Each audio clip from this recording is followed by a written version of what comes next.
নামাজের বিষয়ে আমার বাবা অত্যন্ত কঠোর। কয়েকবার এমন পরিস্থিতি হয়েছে যে আমার উপর গোসল ফরজ ছিল কিন্তু গোসল করার মতো পরিবেশ পাইনি। তবুও ওযু করে বাবার পেছনে নামাজে দাঁড়াতে হয়েছে।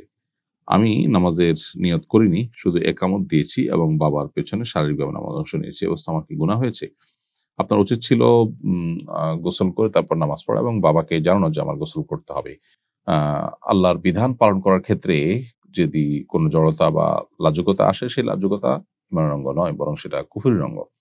অর্থাৎ ভালো কাজের ক্ষেত্রে যদি জড়তা তৈরি হয়, লজ্জা তৈরি হয়, তাহলে সেক্ষেত্রে সেই লজ্জাকে প্রশ্রয় দেওয়া উচিত না।